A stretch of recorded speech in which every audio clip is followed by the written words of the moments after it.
Hola amigos, el día de hoy vamos a visitar el Museo del Metro de la Ciudad de México. Este se encuentra en la estación Mixcoac. Pueden acceder a él a través de la línea 7 o de la línea 12 de este sistema de transporte.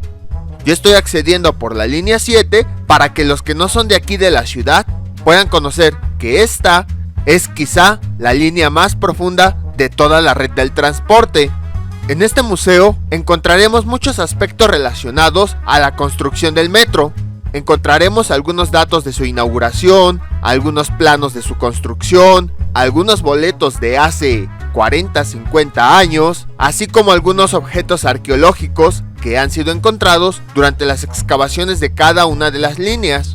Cuando vimos el templo de Jecatl, recordemos que vimos que gracias a las construcciones de los túneles del metro se fueron encontrando grandes restos arqueológicos. Para nosotros, hoy en día, una zona arqueológica se nos hace algo típico, pero pónganse en el lugar de las personas que habitaron hace 40, 50, 100 años. Nada más tenían información de que antes de nosotros habían existido unas civilizaciones, pero no tenían ninguna evidencia de ellas. Solamente encontraban algunas piezas.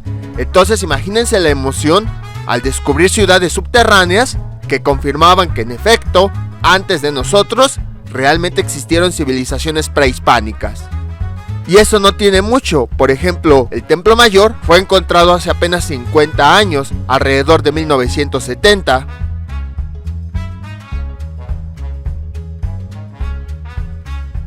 Lo que me gusta de la línea 7 del metro es que sus túneles tienen esa forma redonda, dando la impresión de que se tratan de cuevas y no se ven de forma cuadrada como algunas otras. Por esa razón me detuve aquí tantito para grabar esta parte de la estación. Una leyenda urbana cuenta que esta línea es muy profunda porque pasa debajo de los pinos, la zona donde generalmente habita el presidente de la República. Entonces, se dice que en caso de un atentado, existe un túnel que conduce desde Los Pinos hasta esta línea y por ese túnel puede escapar el presidente. Debido a la profundidad de la línea, estará a salvo de ataques aéreos.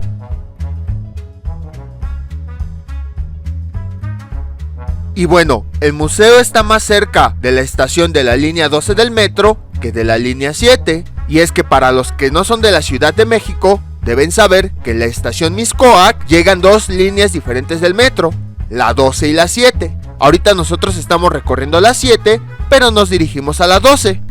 Entonces hacemos el transbordo para dirigirnos hacia la línea 12.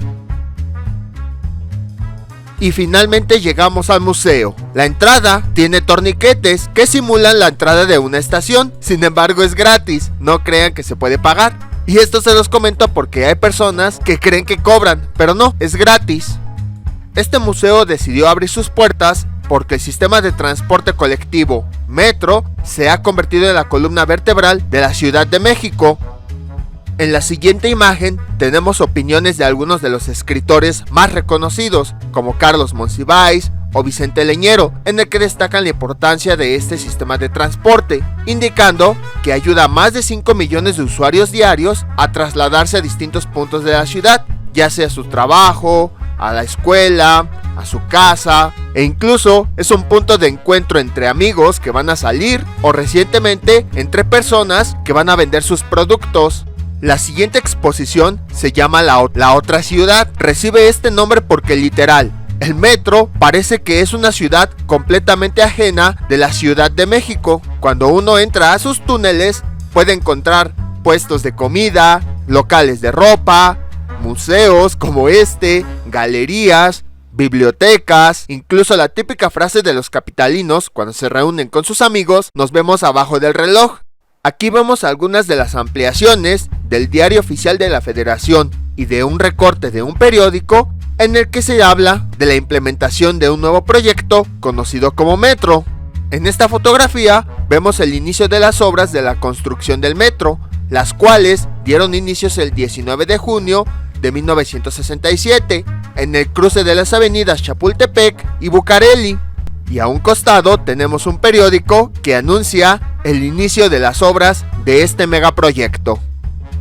A continuación, vamos a ver algunos de los planos de las obras de la línea 1, así como de algunas estaciones, de algunos andenes, entre muchas otras. Las instalaciones eran diseñadas para la comodidad de los usuarios, se enfocaban en la arquitectura, iluminación y mobiliario, incluso habían puesto bancas, pero debido al incremento de los usuarios, tuvieron que quitarlas. El siguiente plano es de la estación San Lázaro. Fue diseñada por Félix Candela y se caracteriza porque sus arcos son paraboloides elípticos, una figura geométrica extraordinaria que asegura que el peso de una gran construcción se sostenga sobre columnas delgadas y de gran altura. El siguiente plano es de la estación Insurgentes. Es el sitio donde se dio la inauguración de este sistema de transporte.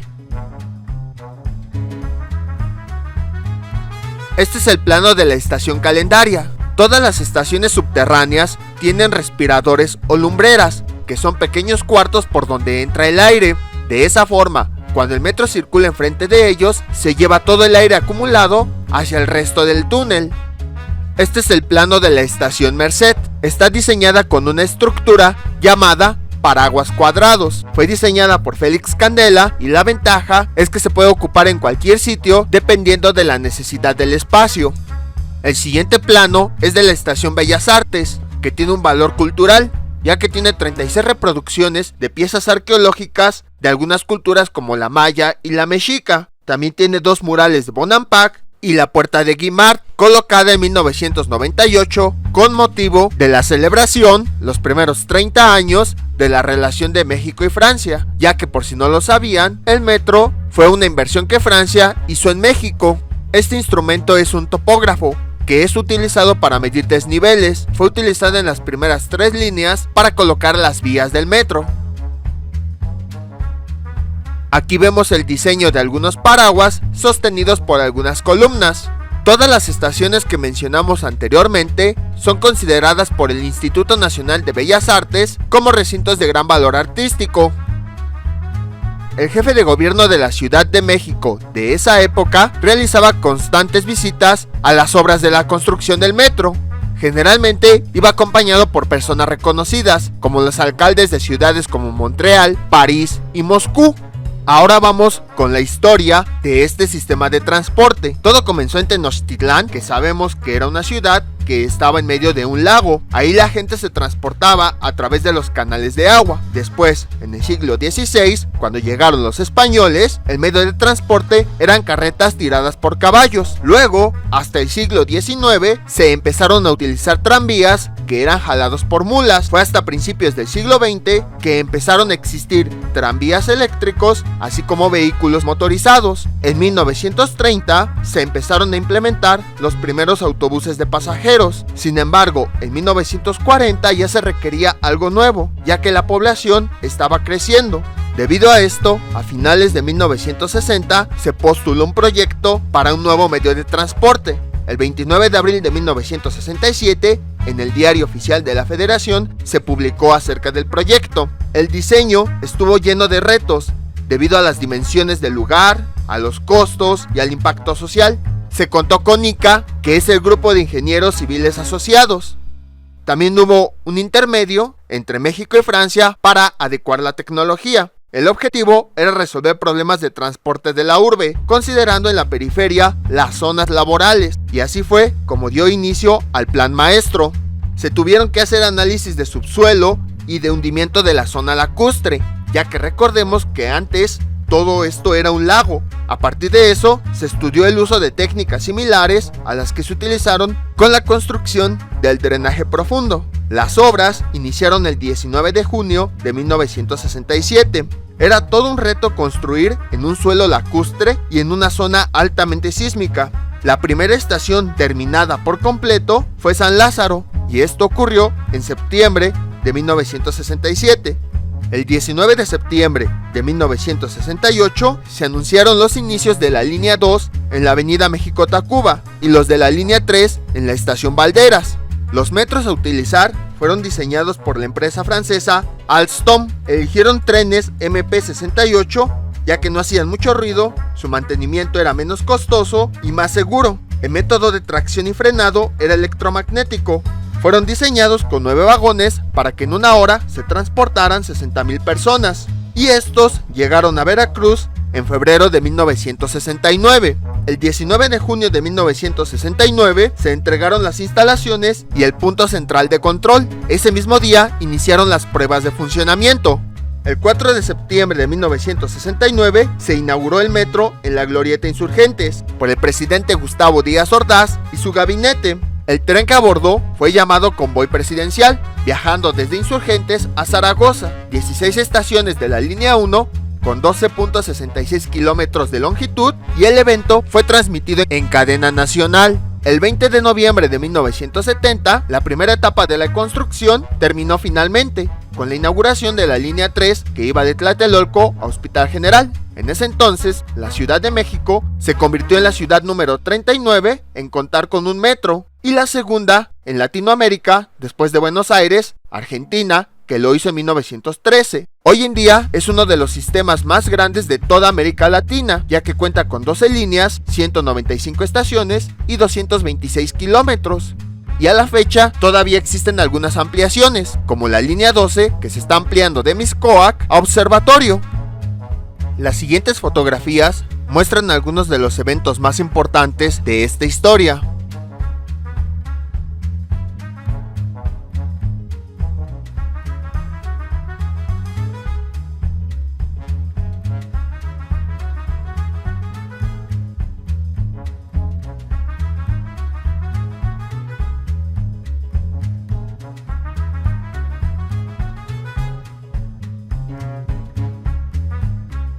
La línea 7 fue construida de 1982 a 1988 cerca de la Sierra de las Cruces. Debido a que era uno de los puntos más altos de la ciudad, se optó por construirla a 35 metros de profundidad para que así quedara nivelada. Se usó el método de escudo excavador. El método de sistema de cajón y muros de Milán consiste en abrir dos zanjas para dos muros paralelos. Estas formarán las paredes de un cajón. Se cuelan y ya que están listas, se excava entre ambos muros y se cuela el piso y la losa. De esta forma se evitan derrumbes. Fue usado para las primeras 3 líneas del metro.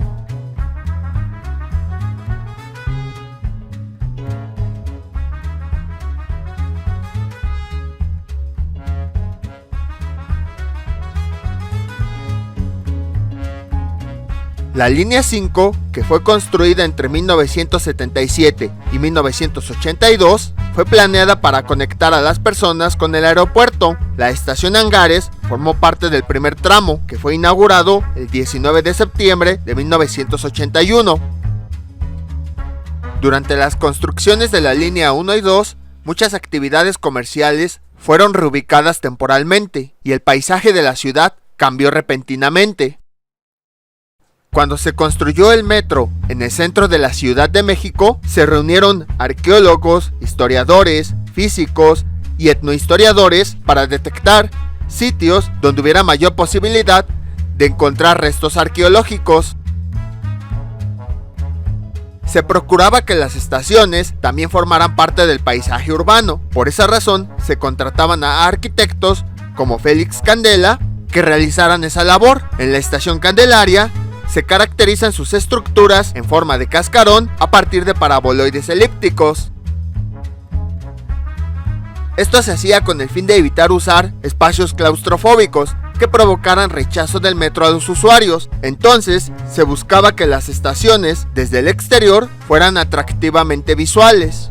Tenemos una serie de instrumentos que se llegaron a utilizar. Primero de ellos es el característico reloj de cada estación. En los primeros trenes, debajo había bancos de baterías de 72 volts usados para los circuitos de mando del tren. Este equipo comprobaba si estaban cargadas. El voltímetro es usado para medir corriente interna de los trenes en el área de mantenimiento llamada material rodante. Esta lámpara estaba a lo largo de las vías. Fue usada hasta 1970. Funcionaba como un semáforo. Este es el primer uniforme que los operadores del metro utilizaban. Estaba basado en la primera vestimenta de los guardias de Francia. La corbata era usada por el jefe de estación. Los trenes trabajaban con 750 volts que eran proporcionados por las barras guías de las vías. Este equipo era empleado para verificar el paso de energía en las vías. Este interruptor estaba en las subestaciones de iluminación, activaba o desactivaba en baja tensión la energía que surtía las estaciones, y esta es una de las baterías que antes tenían los metros.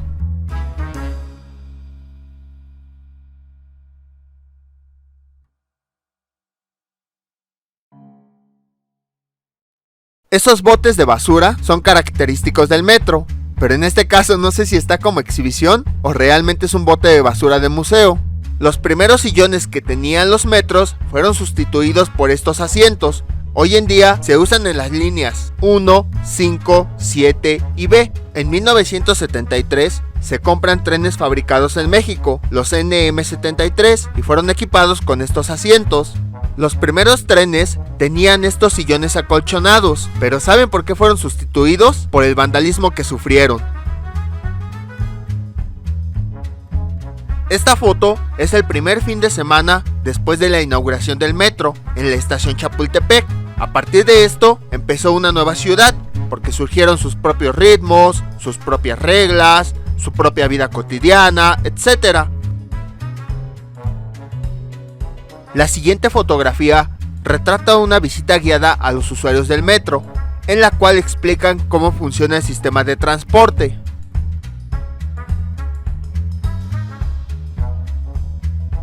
El 5 de septiembre de 1969, a las 5:58 horas, el metro inició sus operaciones regulares. Gladys Pereira fue la primera persona en comprar un boleto en la estación Chapultepec. Fue atendida por el taquillero Carlos Chávez. En la estación Zaragoza, las primeras 27 personas abordaron el primer convoy.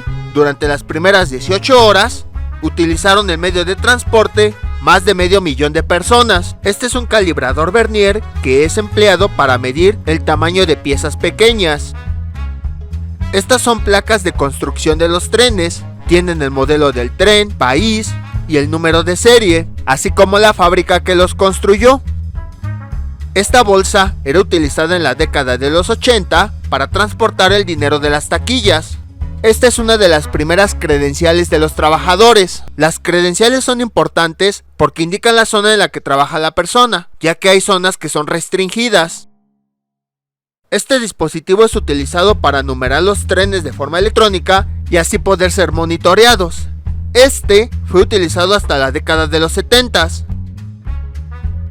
Este radioteléfono se encuentra en las cabinas de los metros para que los conductores puedan tener comunicación con el puesto central de control, el cual se encarga de la circulación de todos los trenes. El monocube es el que le indica al conductor que todas las puertas ya están cerradas. Este dispositivo se encuentra cada 150 metros y en los andenes del metro. Sirve para cortar la alimentación en caso de una emergencia. Esta herramienta sirve para sellar las señales que van a proteger a los conmutadores de las cabinas del metro.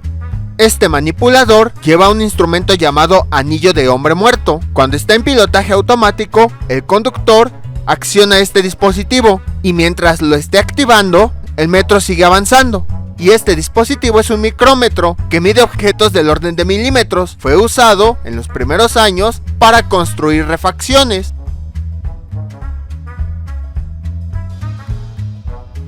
Y ahora vamos a la siguiente sala.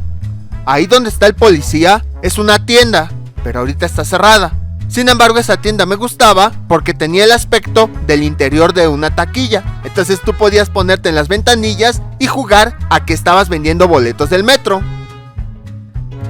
A continuación, vamos a ver una serie de fotografías que fueron tomadas en las instalaciones del metro.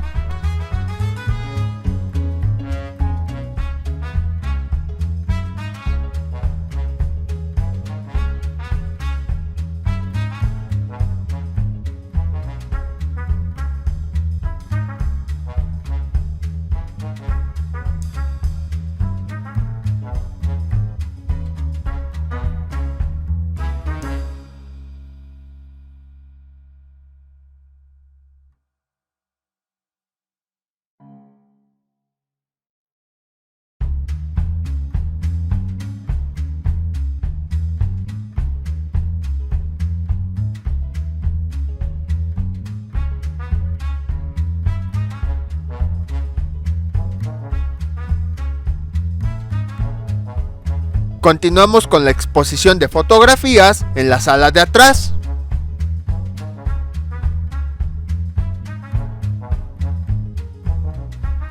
Generalmente estamos acostumbrados a ver los túneles del metro que van por debajo de la tierra. Entonces es muy interesante ver cómo es que se fueron construyendo estos túneles y cómo se veía la ciudad cuando los iban construyendo.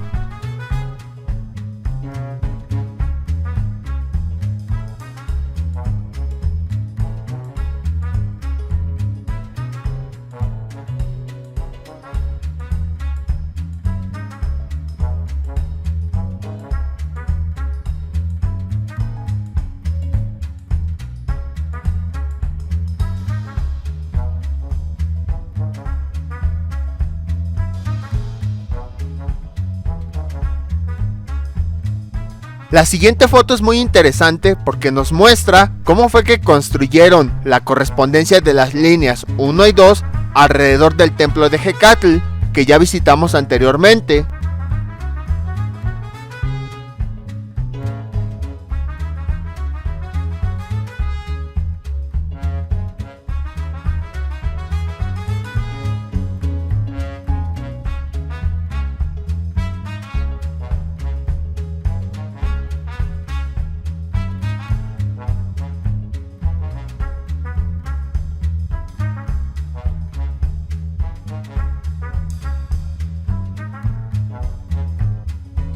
Y aquí terminamos con la exposición de las fotografías de la construcción del metro.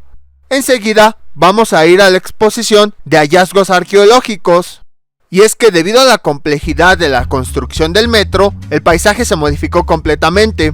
Durante las excavaciones se encontraron templos, casas, canales, embarcaderos y muchísimas cosas más que el Instituto Nacional de Antropología e Historia trata de preservar.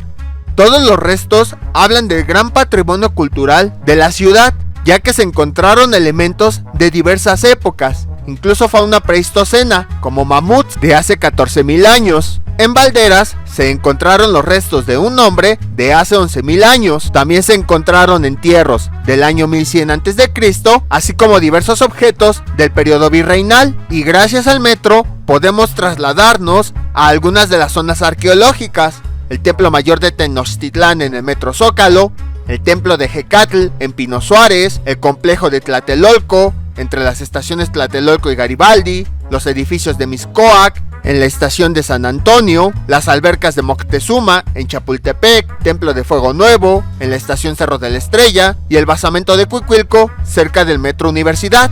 La mayoría de esos templos ya los visitamos.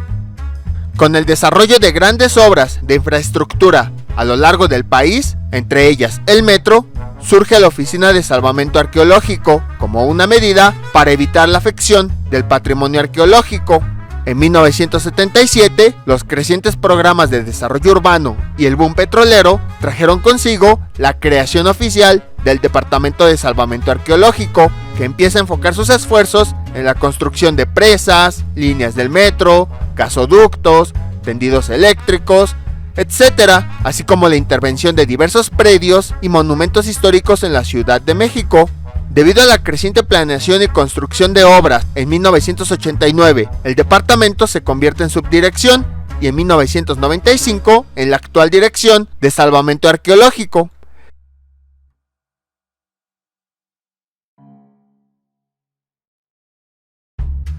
Aquí tenemos un mapa de la Cuenca de México en la época prehispánica.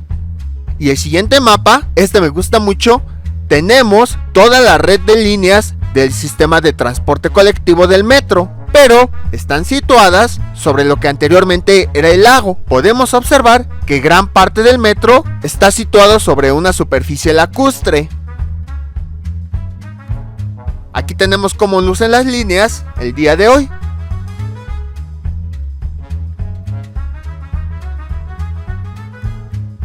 Aquí tenemos las fotografías de algunas de las zonas arqueológicas que fueron descubiertas gracias al metro. Les puedo decir que al visitar este museo fue que me enteré que existía el Museo de Mixcoac.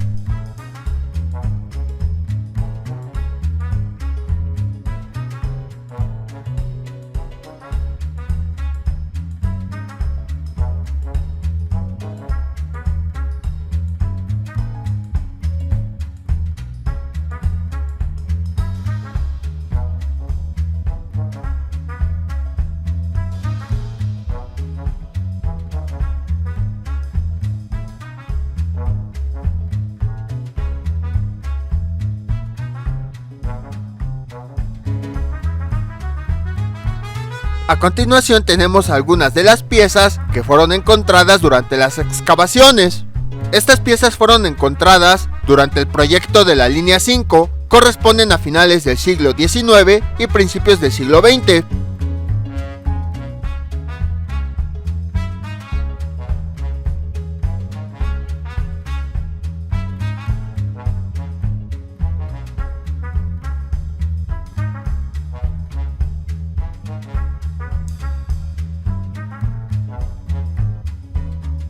Las siguientes piezas fueron encontradas durante la construcción de la línea 8. La mayoría de ellas corresponden a la época colonial, entre los años de 1540 aproximadamente y 1840.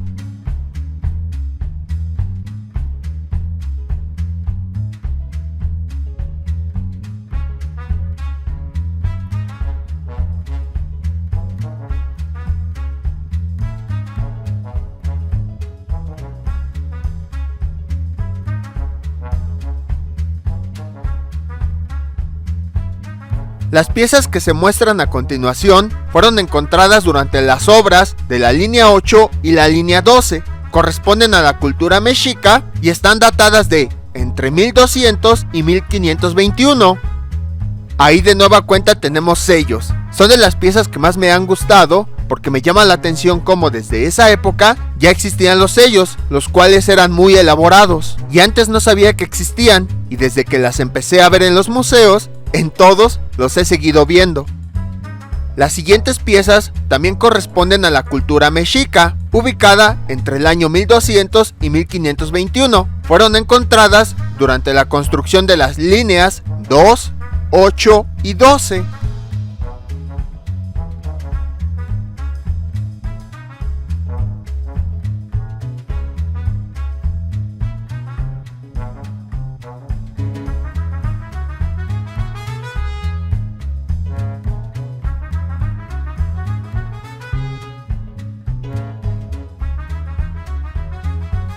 Estas piezas son manos de mortero y de molcajete que fueron encontradas en los proyectos de las líneas 3, 6 y 8.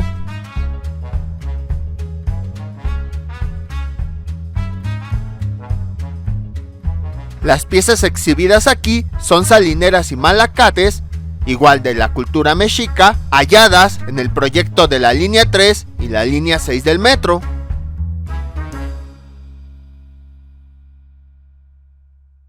Esta colección se conforma de cajetes, copas y jarras que fueron encontradas en la línea 2, 4, 6, 8 y 12. Todas pertenecen a la cultura mexica entre los años 1200 y 1521.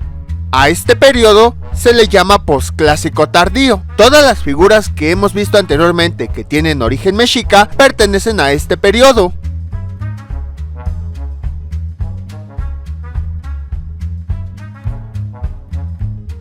Y la siguiente vitrina se forma de una colección de cajetes y de jarras que fueron encontradas en las líneas 3, 4, 5, 6, 8 y 12. Les sugiero que visiten la estación Talismán de la línea 4 del metro, porque ahí van a encontrar los restos de un mamut que fue hallado durante la construcción de esa estación. Esta exposición se llama Objetos Cotidianos, ya que muestra todos los objetos cotidianos que se usaron en esas épocas. Lo interesante es hacer una reflexión para darnos cuenta cómo ha habido un cambio en la cotidianidad de la gente. Por ejemplo, estos objetos que eran de uso cotidiano en esa época, para nosotros ahora son un poco raros, ya que ahora nuestra cotidianidad está basada más en equipos digitales, como celulares, computadoras, internet, etc. Entonces es interesante reflexionar cómo en el mismo sitio, a lo largo de siglos, esa cotidianidad ha ido cambiando. Los siguientes objetos fueron encontrados en la línea 3, en la 7 y en la 8. Corresponden al periodo epiclásico, entre los años 650 y 900, y el periodo clásico, que corresponde a los años 200 y 650. Observamos cómo estos objetos lucen muy diferentes a los del periodo posclásico, que vimos hace un momento. Los objetos lucen más viejos, están más rotos debido a que no son tan recientes, e incluso ya no se ven decorados tan detalladamente.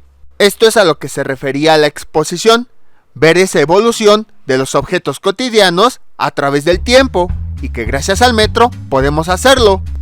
Esta es una jarra zoomorfa correspondiente al periodo clásico entre el año 200 y 650, que fue encontrada en la línea 3. La siguiente colección es una serie de artículos hechos principalmente de jarrones, jarros y platos procedentes de la cultura novohispana. Es el nombre que se le dio a los habitantes que estuvieron en el Valle de México durante la época colonial, es decir, entre los siglos XVI y XVIII. Fueron encontrados en la línea 3 y en la línea 8. Observamos que aunque son los mismos elementos, se nota una diferencia con respecto a épocas anteriores. Por ejemplo, aquí ya se ve un barnizado que hace que brille más. Y finalmente tenemos una columna de basalto procedente de la cultura mexica. Fue encontrada durante el proyecto de la línea 8.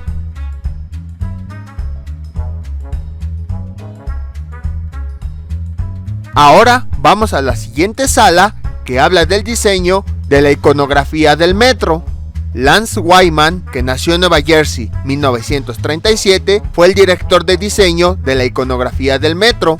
Estudió diseño industrial en un instituto en Brooklyn. Primero trabajó para la compañía General Motors. En 1963 se incorporó al despacho del ícono modernista George Nilsson, donde fue responsable de proyectos como el pabellón de Chrysler en la Feria Mundial de Nueva York de 1964.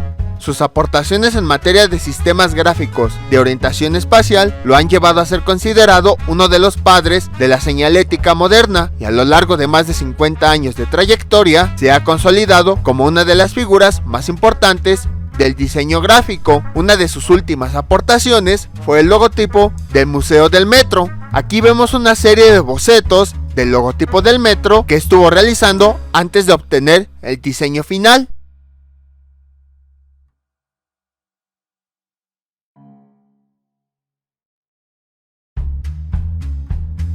En estos apuntes observamos que tiene el nombre de todas las estaciones de la línea 1 del metro, con el fin de contar las letras y determinar cuál era el nombre más grande, para que así estableciera una medida estándar que iban a tener todos los anuncios. Después se eligió el tipo de letra que se iba a emplear.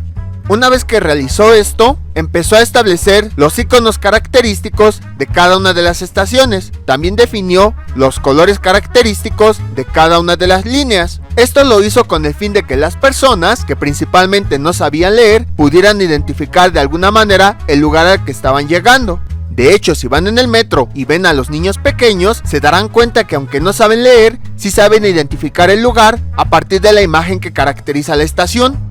El logo fue diseñado con algo característico del lugar en el que estaba la estación, y una vez definido el logo, también probó varias vistas para ver si la imagen la iba a colocar de forma frontal, forma lateral o de forma oblicua. Las imágenes fueron diseñadas de tal forma que fueran universales, es decir, que fueran reconocibles sin importar el idioma.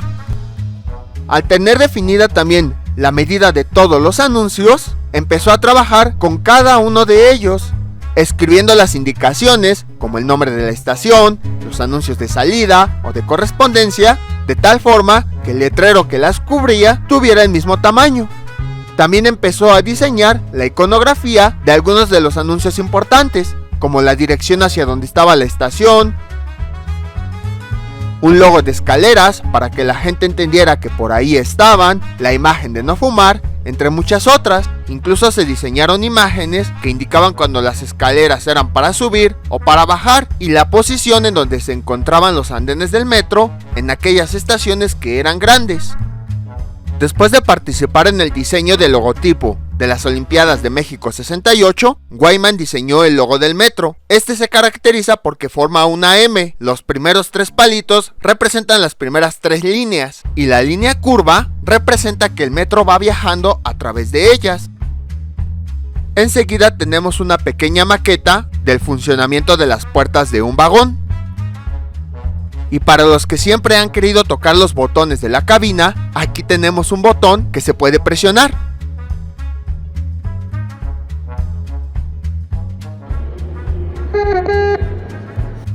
Ahora nos dirigimos a la siguiente sala. En esta está la colección de boletos del metro más grande que existe. Está cada uno de los boletos que han surgido desde que fue inaugurado hasta nuestros días. Incluso con el paso del tiempo, así como en los timbres postales, se empezaron a sacar boletos conmemorativos, ya sea de alguna fecha, algún evento de la ciudad, algún aniversario, algún evento importante que ocurrió en México, entre muchas otras cosas. Han salido en circulación una gran cantidad de boletos, como no tienen idea. En la parte de arriba tenemos solamente los más importantes por cada año. En 1969 fue la inauguración del metro. En 1970 se inauguró la línea 2 y 3. En 1971 se produce el halconazo.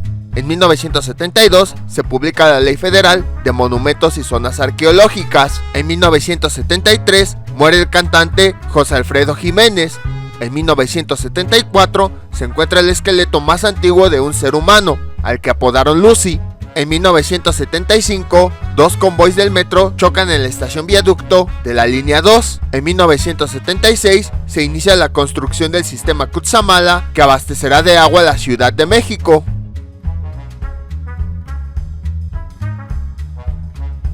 En 1977, España y México reanudan sus relaciones diplomáticas después de 38 años. En 1978, trabajadores de Luz y Fuerza del Centro realizan el hallazgo de Coyotzauqui. En 1979, inicia el servicio de taxi colectivo, que es el antecesor de los peceros. Se les llamaba así porque cobraban un peso originalmente. En 1980, la ruta del tranvía México-Xochimilco es adecuada para usar el tren ligero. En 1981 se inauguran los primeros tramos de la línea 4 y 5 del metro. En 1982 se da la inauguración de la central de abastos. En 1983 el primer tramo de la línea 6 del metro es inaugurada. En 1984 se da la inauguración del primer tramo de la línea 7.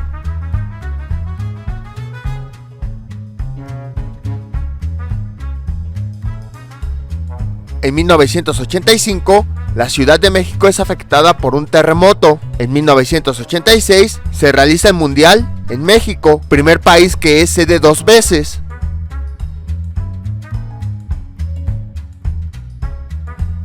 En 1987 se inaugura el primer tramo de la línea 9. En 1988, el pintor mexicano Rufino Tamayo gana la medalla Belisario Domínguez. En 1989 es derribado el muro de Berlín. En 1990 se crea el primer servidor llamado World Wide Web, abreviado comúnmente como www. En 1991 se da la inauguración de la línea A del metro. En 1992 se inaugura el Museo Universum. Y bueno, aquí están los boletos que surgieron en esos años. Les sugiero que la línea del tiempo la vuelvan a ver a detalle, ya que por el espacio del video nada más mencioné un evento para cada año, pero obviamente había más.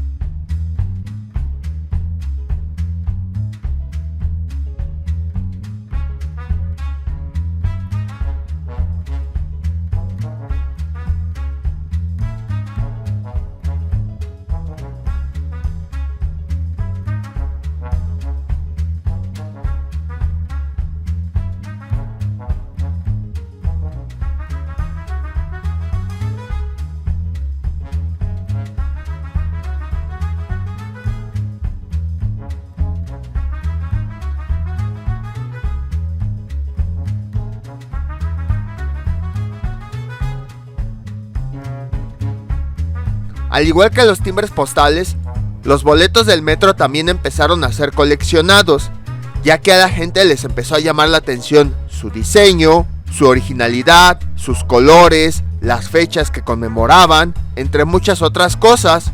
Y como los diseños eran únicos por año, por época, por evento, que no se volvían a repetir, esto hacía que empezaran a tener valor artístico. Del otro lado, continuamos con la historia de los boletos.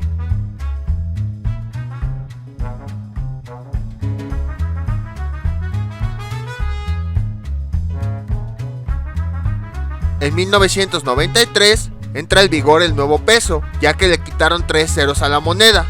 En 1994 se da la inauguración de la línea 8 del metro.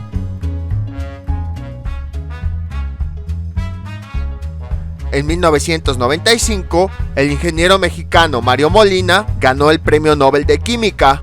En 1996, la moneda nacional pasa de llamarse nuevos pesos a pesos.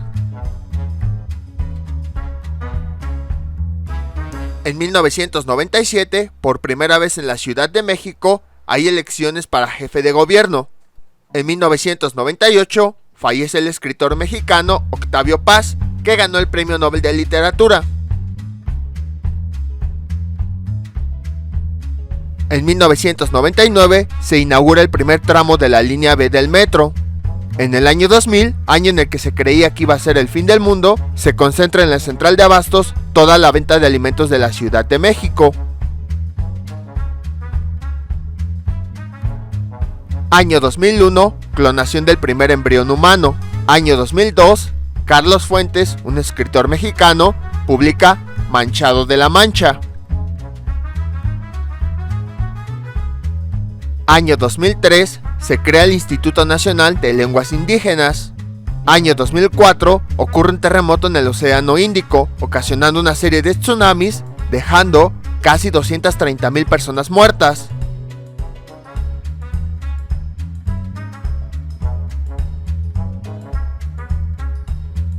En 2005, se cumplen 400 años de la publicación El ingenioso hidalgo Don Quijote de la Mancha, y además se crea YouTube. En 2006 se conmemora el bicentenario del natalicio de Benito Juárez. En 2007 se inaugura la Terminal 2 del Aeropuerto Internacional de la Ciudad de México. En 2008 se confirma que existe agua en Marte.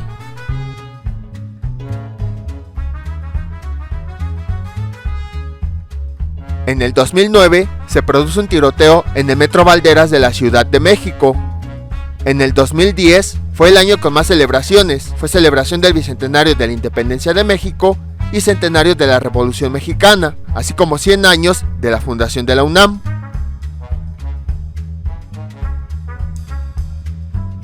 En el 2011 fallece el periodista mexicano Miguel Ángel Granados y también es el 75 aniversario del Instituto Politécnico Nacional. En el 2012, otro año en el que se creía el fin del mundo, se inaugura la línea 12 del metro.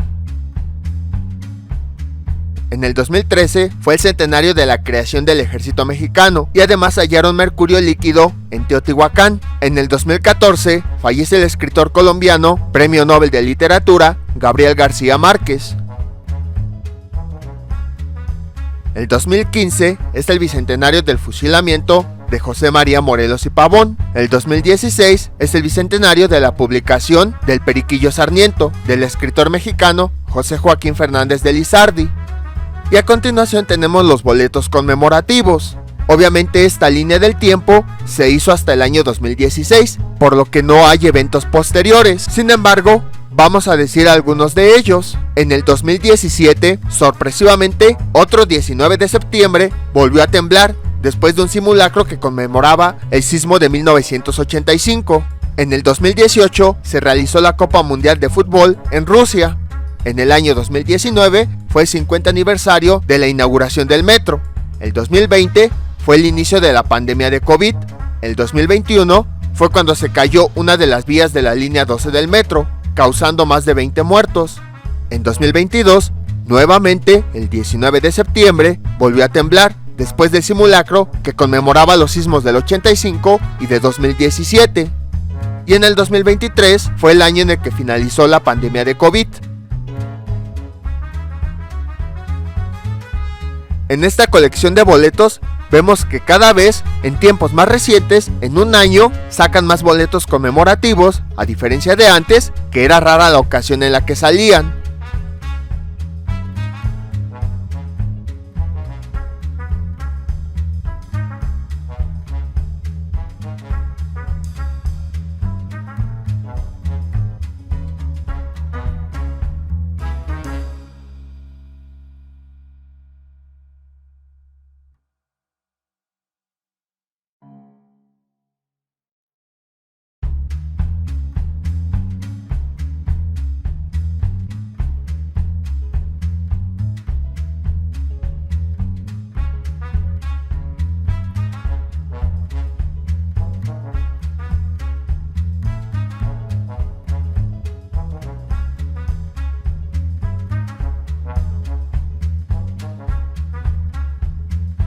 Y como cada vez son más los boletos que salen en circulación, que son conmemorativos, esta vitrina, entonces los pasaron a vitrinas en la parte central de la sala.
En el año 2011, además de boletos, empezaron a usarse tarjetas para entrar al metro. Al principio era muy complicado usarlas porque la recarga en las taquillas era muy lenta y no había módulos para poder hacer las recargas. Sin embargo, con el paso del tiempo, esto se fue agilizando. Básicamente consiste en que la tarjeta se recarga con una determinada cantidad de dinero y ya cuando la pasas a los torniquetes, pues se hace el cobro correspondiente al valor de un boleto del metro. Debido a su diseño, estas tarjetas también se volvieron coleccionables. Sin embargo, hay pocas porque no tiene mucho tiempo que salieron. La tarjeta de colores que vemos ahí salió alrededor del 2018-2019 y es conocida como tarjeta de movilidad integrada. Esta es la primera tarjeta que acepta todos los sistemas de transporte de la Ciudad de México: el metro, Metrobús, Cablebús, RTP y Ecobici. Y aquí tenemos algunos objetos asociados al metro. Y aquí tenemos un tren de juguete. Yo estos juguetes los vi en uno de los salones del jardín de niños y quería uno de esos de pequeño. Pensé que nunca más lo iba a volver a ver y vean, aquí está.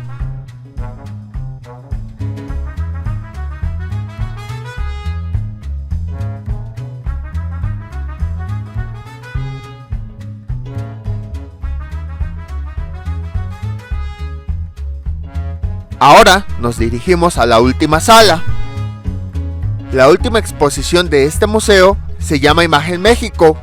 La exhibición Imagen México fue la primera exposición multimedia de nuestro país, organizada con motivo de la inauguración del sistema de transporte colectivo Metro en 1969, abarcando las 16 estaciones de la línea 1. El concepto consistió en presentar un retrato de nuestro país a lo largo de las estaciones, estableciendo como punto central la glorieta de los Insurgentes, que fue en donde se dio la inauguración. En este espacio se instalaron 5 salas de exhibición donde se mostraban transparencias con imágenes de México sobre una pantalla fraccionada de 15 cuadros y se intercambiaban electrónicamente. Los espacios destinados para la publicidad de cada una de las estaciones se utilizaron para colocar imágenes de México como su gente, su territorio, sus mares, su industria, su transporte, flora, fauna, etc. Y la sala 4 se convirtió en un salón de conciertos que ofrecía al pueblo uno de los mejores espacios logrados de arte cinético. Los muros de la glorieta estaban cubiertos por un gigantesco fotomontaje de 200 metros de longitud en un área de casi 500 metros cuadrados, en el que se presentaron fotografías de la vida cotidiana de esa época en un juego de escalas, en el que en ocasiones se confundía a los espectadores con personajes del mural. El resultado fue una exposición artística integrada por imágenes del país y su gente. La exposición que estamos viendo es una selección de las imágenes que se exhibieron en aquella ocasión, la cual fue preparada por Eduardo Terrazas. Eduardo Terrazas, que nació en Guadalajara, Jalisco, en 1936, es un creador mexicano que se ha interesado por mirar y pensar el mundo por el que camina. Desde hace más de 40 años ha trabajado en un abanico de disciplinas para entender y reflexionar sobre la cambiante realidad. Es arquitecto de formación, estudió la licenciatura en la Escuela Nacional de Arquitectura de la UNAM y cursó la maestría en la Universidad de Cornell en Nueva York. Otras actividades que realiza son la pintura, el dibujo, el diseño, la museografía y planeación urbana y regional. Todas estas disciplinas él las ve como caminos diversos, pero siempre paralelos. Los ve como medios de los que se ayuda para abordar preocupaciones que van desde la filosofía hasta las ciencias sociales. Defiende una práctica crítica y analítica. En su amplia producción artística se cuentan trabajos tan heterogéneos como posibilidades de una estructura, que es una investigación pictórica sobre las características que permiten que una estructura se desarrolle y se transforme. La exposición Tablas, que realizó en el Palacio de Bellas Artes en 1972, obras con las técnicas que usan los huicholes, en la cual trabajó con el artesano Santos Motoapoua, la exposición Sin saber que existías y sin poderte explicar, realizada junto con Arnaldo Cohen, en la cual exhiben aparatos del Centro Histórico de la Ciudad de México. También realiza para las oficinas de Móvil Oil una muestra de instalaciones de artesanía llamada Multiplicaciones, Museo de lo Cotidiano, en la que manifiesta su interés por cruzar las fronteras entre el arte y la cultura popular mexicana a partir de la reconstrucción de objetos cotidianos. También participó en el programa de comunicación, diseño e identidad para los Juegos Olímpicos de 1968, junto con Beatriz Trublot, y en 1969 expuso Imagen México en el MoMA de Nueva York.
Y con esto terminamos el recorrido. Como pueden observar, es un museo muy pequeño que nos permite conocer un poquito más acerca del metro, como su inauguración, su historia, cómo es que fue diseñada la iconografía, algunas fotografías importantes, la colección completa de los boletos, los hallazgos arqueológicos, entre muchas otras cosas más.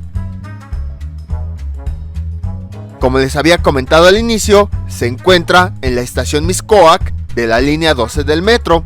Los horarios son de martes a viernes de 10 a 18 horas y sábados y domingos de 10 a 14 horas. Espero que les haya gustado y nos vemos para el próximo recorrido. No olviden suscribirse y dejar sus comentarios.